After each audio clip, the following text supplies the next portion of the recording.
ನಮಸ್ಕಾರ, ನೀವು ನೋಡ್ತಾ ಇದ್ದೀರಾ ಏಷ್ಯಾನೆಟ್ ಸುವರ್ಣ ನ್ಯೂಸ್. ನಾನು ಅಜಿತ್ ಹನಮಕ್ಕನವರ್. ಈಗ ಈ ವಾರದ news hour special. News hour ಸ್ಪೆಷಲ್ನಲ್ಲಿ news person of the week ಇರ್ತಾರೆ, ಅಥವಾ news subject of the week ಬಗ್ಗೆ ಮಾತನಾಡುವುದಕ್ಕೆ ಒಬ್ಬ ಅತಿಥಿ ನಮ್ಮ ಜೊತೆಗಿರ್ತಾರೆ. ಏನು ಈ ವಾರದ news subject of the week? ಸುಮಾರಿದ್ದಾವೆ, ಒಂದ ಎರಡ. ಎಲ್ಲದರ ಬಗ್ಗೆ ಮಾತನಾಡುವುದಕ್ಕೆ ಅನೇಕ ದಿನಗಳಿಂದ ನಮ್ಮ ರಾಜ್ಯದ ಕಾನೂನು ಸಚಿವರನ್ನು ಸ್ಟುಡಿಯೋ ಕರಿಬೇಕು ಅಂತ ಪ್ರಯತ್ನಿಸ್ತಾ ಇದ್ವಿ. ಈ ವಾರ ಕಾಲ ಕೂಡಿ ಬಂದಿದೆ. ನಮ್ಮ ಜೊತೆಗೆ ಎಚ್ ಕೆ ಪಾಟೀಲ್ ಇದ್ದಾರೆ. ಕಾರ್ಯಕ್ರಮಕ್ಕೆ ಸ್ವಾಗತ ಎಚ್ ಕೆ ಪಾಟೀಲ್ ರೇ. ನಮಸ್ಕಾರ. ಅವ್ರನ್ನ ಪ್ರಶ್ನೆ ಮಾಡೋದಕ್ಕೆ ವಿವಿಧ ರಾಜಕೀಯ ಪಕ್ಷಗಳಿಂದ ಅನೇಕರಿದ್ದೀರಿ. ನಿಮ್ಮೆಲ್ಲರಿಗೂ ಕೂಡ ಕಾರ್ಯಕ್ರಮಕ್ಕೆ ಸ್ವಾಗತ. ಎಚ್ ಕೆ ಪಾಟೀಲ್ ರೇ, ಕಾರ್ಯಕ್ರಮಕ್ಕೆ ಮತ್ತೊಮ್ಮೆ ಸ್ವಾಗತ. ನಮಸ್ಕಾರ. ಏನು ನೀವು ಸುದ್ದಿಲೇ ಇರಲ್ಲ ಅಂತೀರಿ? ನೋಡ್ರಿ, ನಿಮ್ಮದೇ ಕ್ಯಾಬಿನೆಟ್ನಲ್ಲಿ ಜಮೀರು, ಆರ್ ಬಿ ತಿಮ್ಮಾಪುರು, ನಾಗೇಂದ್ರ ವಿಪರೀತ ಸುದ್ದಿಲಿರ್ತಾರೆ. ನೀವೇನೋ ಒಂಥರ ಭಾಳ ಲೋ ಪ್ರೊಫೈಲ್ ಮೇಂಟೈನ್ ಮಾಡ್ತೀರಿ, ಅದು ಮಾಧ್ಯಮದಿಂದ ದೂರ ಇರ್ತೀರಿ, ಕಡಿಮೆ ಮಾತಾಡ್ತೀರಿ ಅಂತ ಆರೋಪ. ರಾಜ್ಯದ ಕಾನೂನು ಸಚಿವರು ಸರ್ ನೀವು.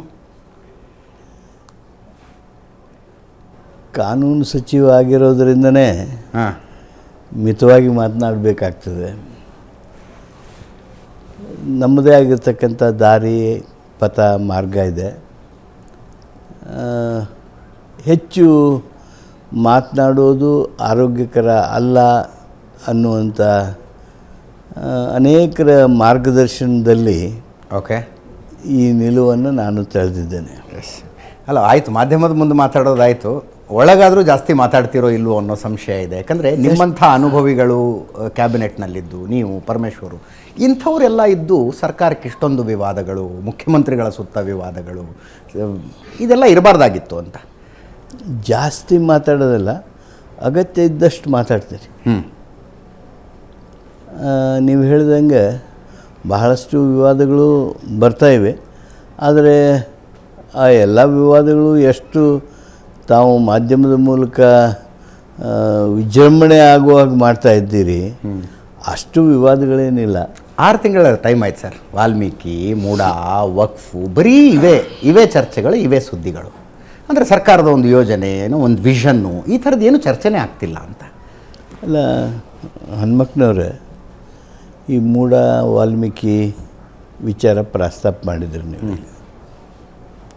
ಮೂಡ ವಿಚಾರ ಏನು, ಎಷ್ಟು ನಮ್ಮ ರಾಜ್ಯದೊಳಗೆ ಅದರ ಬಗ್ಗೆ ಪ್ರಚಾರ, ಅದರದ್ದೇ ಚರ್ಚೆ, ಅದೇನೆಲ್ಲ ನಡೀತು ತಾವು ನೋಡಿದರೆ, ನಾವು ದೇಶದಲ್ಲಿ ಅಷ್ಟೇ ಅಲ್ಲ, ಜಗತ್ತಿನೊಳಗೆ ಮಾಡದೇ ಇರತಕ್ಕಂಥ ದೊಡ್ಡ ಕಾರ್ಯಕ್ರಮ ಕೊಟ್ಟು ಕರ್ನಾಟಕದೊಳಗೆ ಬಹುದೊಡ್ಡ ಕ್ರಾಂತಿಯನ್ನು ಮಾಡಿದ್ವಿ ನಾವು.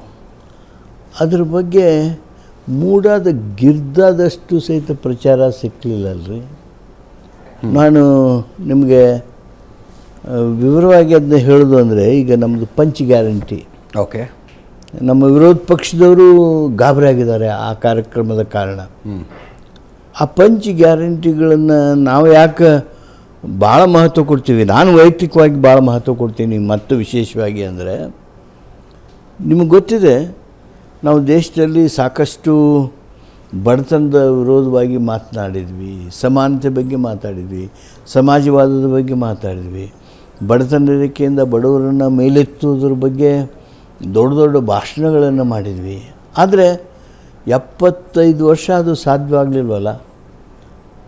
ಒಂದೇ ಒಂದು ಕಾರ್ಯಕ್ರಮದ ಮೂಲಕ, ಪಂಚ ಗ್ಯಾರಂಟಿ ಕಾರ್ಯಕ್ರಮದ ಮೂಲಕ ನಾವು ಪ್ರತಿ ಕುಟುಂಬಕ್ಕೆ ಪ್ರತಿ ತಿಂಗಳ 5,000 ರೂಪಾಯಿ ಅವರ ಆದಾಯವನ್ನು ಹೆಚ್ಚಿಸಿ, ವರ್ಷಕ್ಕೆ 60,000 ರೂಪಾಯಿಯನ್ನು ಅವರ ಕುಟುಂಬದ ಆದಾಯ ಹೆಚ್ಚಿಸಿ, ವರ್ಷಕ್ಕೆ 58,000 ಕೋಟಿ ರೂಪಾಯಿವರೆಗೆ ಖರ್ಚು ಮಾಡಿ 1 ಕೋಟಿಗೂ ಹೆಚ್ಚು ಕುಟುಂಬಗಳನ್ನು, ಬಡ ಕುಟುಂಬಗಳನ್ನು ಬಡತನ ರೇಖೆಯಿಂದ ನಾವು ಮೇಲೆತ್ತಿದ್ವಿ. ಇದಕ್ಕಿಂತ ದೊಡ್ಡ ಕಾರ್ಯಕ್ರಮ ನೀವು ಜಗತ್ತಿನಲ್ಲಿ ಬಡವರಿಗಾಗಿ ಬಂದಂಥ ಕಾರ್ಯಕ್ರಮ ಇದಕ್ಕಿಂತ ದೊಡ್ಡದು. ಇಷ್ಟು ಇಫೆಕ್ಟಿವ್ ಆಗಿ, ಪರಿಣಾಮಕಾರಿಯಾಗಿ ಅನುಷ್ಠಾನ ಆಗಿರೋದು ಯಾವುದರ ಇದ್ದರೆ ಹೇಳ್ರಿ ನೀವು. ಬಡತನ ರೇಖೆಯಿಂದ ಬಡವರನ್ನು 1 ಕೋಟಿ ಕುಟುಂಬಗಳನ್ನು ಮೇಲೆತ್ತಿರೋದು, ಇದು ಕ್ರಾಂತಿಕಾರಕ ಅಲ್ವಾ?